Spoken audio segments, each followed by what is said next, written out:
खबरों के एक्सप्रेसवे से आगे रुक करते हैं सियासी ढाबे का, जहां आज बात होगी राजस्थान की। राजस्थान में मचे चुनावी घमासान के बीच आज कांग्रेस ने अपना घोषणा पत्र जारी कर दिया। कांग्रेस के चुनावी वादों में राज्य में जातीय जनगणना कराने और 5 साल में 10 लाख नौकरियां देने का वादा भी किया गया है। मतदान से 4 दिन पहले आए कांग्रेस के घोषणा पत्र पर बीजेपी ने तंज कसते हुए कहा है कि इनके घोषणा पत्र पर कोई भरोसा नहीं करता। बीजेपी और कांग्रेस ने पूरा जोर लगा दिया है। राज्य में विधानसभा चुनाव के लिए वोटिंग से महज 4 दिन पहले सत्ताधारी कांग्रेस ने अपना घोषणा पत्र जारी किया। इस घोषणा पत्र के जरिए कांग्रेस ने राजस्थान की जनता से कई नए वादे किए। राजस्थान कांग्रेस का घोषणा पत्र, राज्य में जातीय जनगणना करवाई जाएगी, जिसके बाद आबादी के हिसाब से अल्पसंख्यकों को आरक्षण मिलेगा। चिरंजीवी स्वास्थ्य बीमा योजना के तहत सालाना राशि 25 लाख से 50 लाख होगी। 10 लाख नई नौकरियां दी जाएंगी, इनमें से 4 लाख सरकारी क्षेत्र में होंगी। छोटे व्यापारियों को 5 लाख तक का ब्याज मुक्त कर्ज मिलेगा। किसानों को 2 लाख तक का ब्याज मुक्त लोन और स्वामीनाथन कमीशन की सिफारिशों के मुताबिक एमएसपी दिया जाएगा। यही नहीं, इस घोषणा पत्र में कांग्रेस की ओर से राजस्थान की जनता को दी गई 7 गारंटी भी शामिल है, जिनकी घोषणा मुख्यमंत्री अशोक गहलोत पहले ही कर चुके हैं। तो हमारे जो वायदे हैं वो बिल्कुल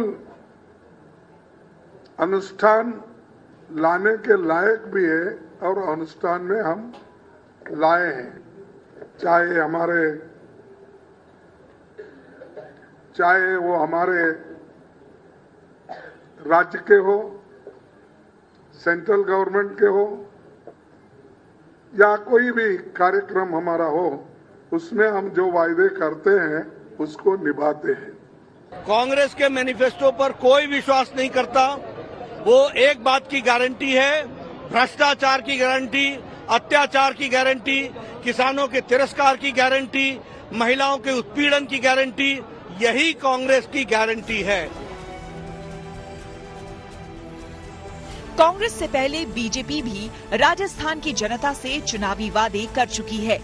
बीजेपी ने पिछले हफ्ते जो संकल्प पत्र जारी किया था, उसमें 5 साल में 2.5 लाख सरकारी नौकरी, 450 रुपए में रसोई गैस सिलेंडर, गरीब परिवार के विद्यार्थियों को सालाना भत्ता, हर संभाग में राजस्थान इंस्टीट्यूट ऑफ टेक्नोलॉजी, हर संभाग में Rajasthan institute of medical science, भ्रष्टाचार की जांच के लिए एसआईटी का गठन, हर शहर में एंटी रोमियो फोर्स, 12वीं पास मेधावी छात्राओं को स्कूटी, बेटियों को 2 लाख रुपए का बॉन्ड देने जैसे वादे शामिल हैं।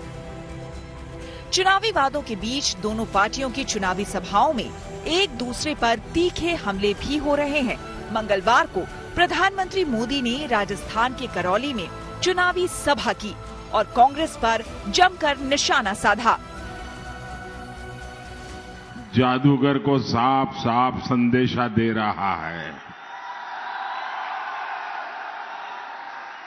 3 दिसंबर जादूगर ही छू मंतर। 3 दिसंबर कांग्रेस ही छू मंतर। केंद्रीय गृह मंत्री अमित शाह ने भी अलवर की चुनावी सभा में अशोक गहलोत पर तीखा हमला बोला। इस दौरान उन्होंने लोगों से 2024 के चुनाव को ध्यान में रखते हुए वोट करने की अपील कर डाली। भैया गहलोत की सभा में मत जाना।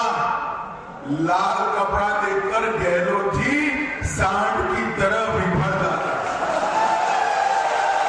मालूम है ऐसा क्यों होता है? मालूम है क्योंकि उनको लाल डायरी से डर लगता है। लाल डायरी से डर लगता है। लाल डायरी में इनके भ्रष्टाचार के सारे कारनामे हैं और हजारों करोड़ रुपए का भ्रष्टाचार गहलोत सरकार ने करा।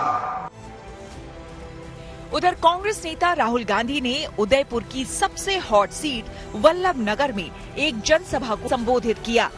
राहुल ने जातीय जनगणना के मुद्दे पर पीएम मोदी को घेरा। देश में आदिवासियों को, दलितों को, पिछड़ों को दर्द हो रहा है, लोगों को समझ नहीं आ रही बात, दर्द क्यों हो रहा है, इसलिए जाति जनगणना देश का एक्सरे है, यह पहला कदम है। अब मैंने यह पार्लियामेंट में बोला, नरेंद्र मोदी जी जाति जनगणना करिए। यूपीए के समय हमने आंकड़े निकाले थे, देश को दिखा दीजिए। उस दिन के बाद नरेंद्र मोदी जी के भाषण बिल्कुल बदल गए। जिस दिन मैंने जाति जनगणना की बात की, जिस दिन मैंने कहा कि ओबीसी की आबादी कितनी है, उस दिन के बाद नरेंद्र मोदी कहते हैं, भाइयों और बहनों, हिंदुस्तान में एक ही जात है, गरीब। राजस्थान में मतदान की तारीख नजदीक आने के साथ ही नेताओं में जुबानी जंग चरम पर पहुंच रही है।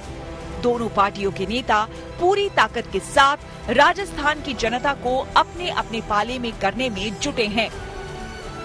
लेकिन जनता किसके साथ होगी, इसका फैसला 3 दिसंबर को मतगणना के बाद साफ हो जाएगा। Bureau report, good news today.